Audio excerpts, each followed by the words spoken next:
မင်္ဂလာပါကျွန်တော်ရဲ့ဗီဒီယိုနဲ့ကြိုဆိုပါရစေကျွန်တော်နာမည်ကတော့အောင်ခမြင့်ပါကျွန်တော်ခုဒီဗီဒီယိုမှာ MBA thinking တစ်ခုရဲ့အတန်ထွက်နည်းကိုကျွန်တော်မျှပြီးမှဖြစ်ပါတယ်ဒီ MBA အတန်ထွက်တွေကိုကျွန်တော်တို့လေ့ကျင့်ထားမယ်ဆိုရင်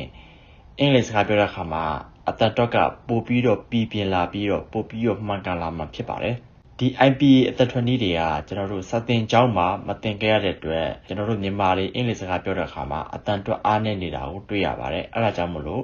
ဒီ thinking တွေကိုအတန်ထွက်နည်းတွေကိုလေ့လာခြင်းအပြင်ကျွန်တော်တို့အတန်ထွက်တွေကိုပုံမကောင်းလာမှာဖြစ်ပါတယ်အဲ့ဒါကြောင့်မလို့လေ့လာသိချင်ပါတယ်ကျွန်တော်ခုဒီဗီဒီယိုမှာမျှဝေပေးမှာတော့တရအတန်နှလုံးတွဲတွေကနောက်ဆုံးအတန်ဖြစ်တဲ့အောက်ဆိုတဲ့အတန်ကြောင့်ပဲဖြစ်ပါတယ်အောက်ဟုတ်ပြီးတော့ဒီအတန်ကိုဘယ်လိုစလုံးလေးမှာတွေ့ရလဲဆိုရင်ဥပမာ about out ground ဟုတ်ပြီးတော့ဒီတန်လေးထဲမှာဒီအောက်ဆိုတဲ့တန်လေး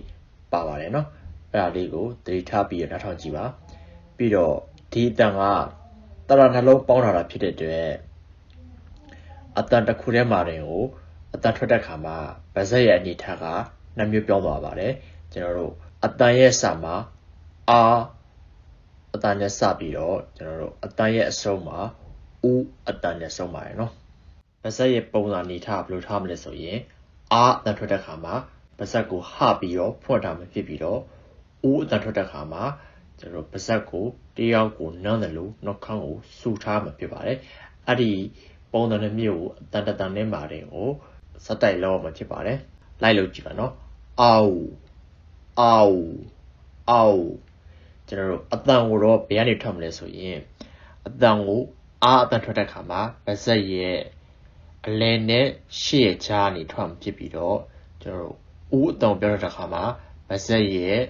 နောက်နဲ့အလယ်ကြားကနေထွက်မှဖြစ်ပါတယ်လိုက်ထွက်ကြည့်ပါနော်အောက်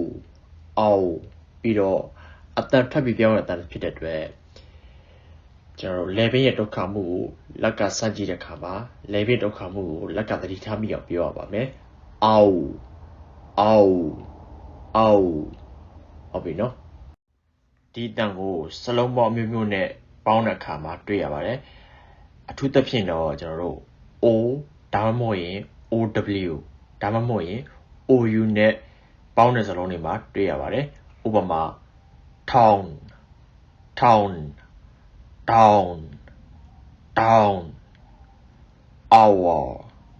hour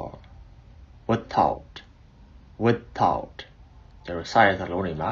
ဒီအတန်လေးပါတာကိုသတိထားပြီးတော့ထောင်ကြည့်ပါနော်ကျွန်တော်ဒီလိုစလုံးတွေပြောတဲ့အခါမှာလည်းဒီအတန်လေးပါအောင်တခြားပြောပြပါနော်ပြီးတော့ဒီအတန်ကိုစလုံးရဲ့အလယ်မှာတွေ့ရတဲ့စလုံးတွေကတော့ဥပမာ house around power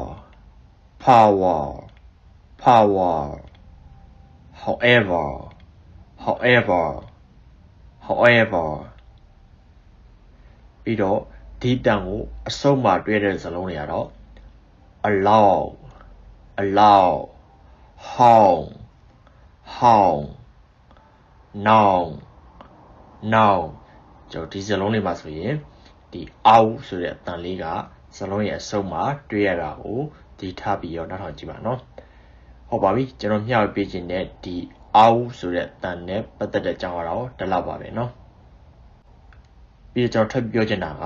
တရအတန်နဲ့ပတ်သက်တဲ့အတန်တွေအလုံးရှင်းပြပြီးမျှဝေပေးပြီးဖြစ်တဲ့အတွက်နောက်ဗီဒီယိုတွေမှာဖြည့်တန်တွေကိုကျွန်တော်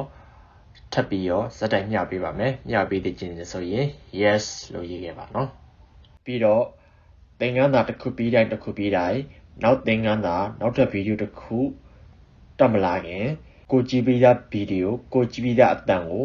ပိုင်အောင်လေ့ကျင့်ပါလို့ကျွန်တော်အကြံပေးချင်ပါတယ်နော်ကျွန်တော်မျှဝေပေးချင်တာဒါတော့ပါပဲဒီဗီဒီယိုကိုအဆုံးထိကြည့်ရှုပေးတဲ့အတွက်ကျေးဇူးတင်ပါတယ်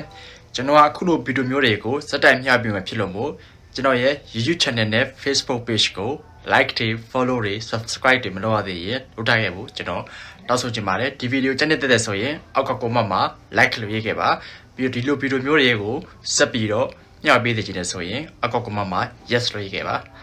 so see you in the next video bye bye